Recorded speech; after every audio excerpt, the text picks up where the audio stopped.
And we'll move over. Yeah. We have a little bit of a rivalry. You can see a little bit of the tension between Grant and I this week. Iowa plays Michigan, big noon kickoff game of the week. You're a Clemson fan. What are you talking about? Yeah, well, I'm getting into this here. Chill out. And Grant is already rattled. He's already shook. Michigan's going to go into Kinnick. And I understand that Kinnick is where top 5 teams go to die. Michigan's coach, Harbaugh, knows about this. He was a player in 1985 when it was 1-2 and Iowa came out ahead. They kicked the game-winning field goal. But Grant is so scared of Michigan right now. He doesn't even want to wear his team colors with pride. He's got a Clemson. Are you kidding me, Grant? Are you that worried about Michigan? No. If I'm honest, I was golfing before the podcast, and this Clemson pullover is my go-to when it gets a little chilly outside. And then I got home from golf, put a pizza in the oven, and left the Clemson polo on. That's the story you're sticking to. But I know I give Grant a little bit of a hard time here, but I know just as well as anybody how tough of a game this is going to be. This is going to be the best team Michigan's going to face thus far.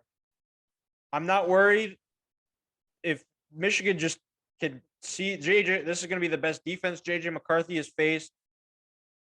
Just needs to avoid the turnover because Iowa, they're not going to – I wouldn't be surprised if Iowa doesn't try to pressure him early. I feel like because where Maryland had successes when they weren't blitzing McCarthy, where they were sitting back in zone coverage and trying to bait him into a bad throw. I think if JJ is able to avoid that and just move the sticks, take what they give him, and see this is a learning step for him.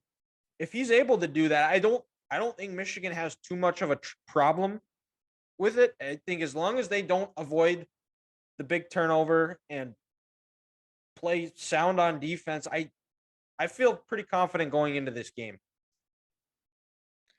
Well, yeah, you're absolutely right, and that's like you said, Dylan. That's kind of the Iowa special. You're going to sit back and they're going to play in that zone. You know, they're going to play the cover 3, the cover 4, and they're going to make you anticipate throws. And at one point, a receiver will be open, and then by the time you throw it, he won't be open because there will be a defender coming down from his safety position, you know, to pick the ball off because he reached the quarterback's eye. So that's kind of what makes this Iowa defense tough in that aspect where everything you see is not what it is. And they again, like I said earlier, they want to make you earn it. You know, if you go down and get a touchdown, sure, it's going to suck, but they're going to make sure you got to do it 10 plays, 12 plays, 14 plays with that. And, for Iowa to maybe pull off the upset, like what Ethan said earlier, they're probably going to have at least 2 turnovers and 1 defensive touchdown. And then Torrey Taylor's going to have to continue to make Michigan just score on long possessions, punts inside. And they're going to have to have more than 1 catch by wide receivers. That's correct. Yeah, you're not going to beat Michigan with 1 catch by a wide receiver.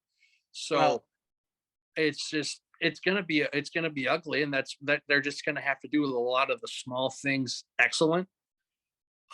Because Michigan is they're a dang good football team and they can score points in bunches, which Iowa cannot do. Yeah, well, and Michigan, when we started the show, it was Michigan was a 10.5-point favorite. That line, now that I'm looking at it, is they are an 11-point favorite.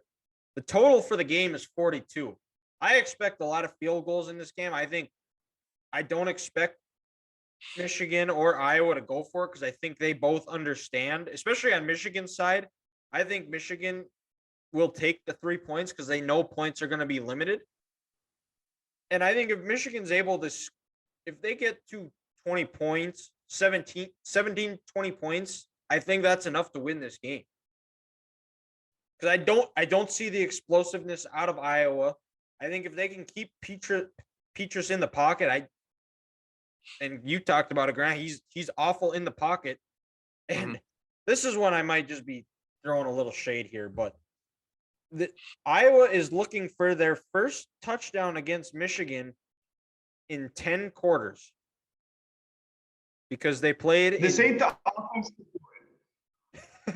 And so Last year in the Big Ten title game, Michigan held them to 3. And then in 2019, when Iowa traveled to Michigan Stadium, Michigan won 10-3. The last time Iowa scored a touchdown was in 2016 in the night game at Kinnick, where Ethan was a student working.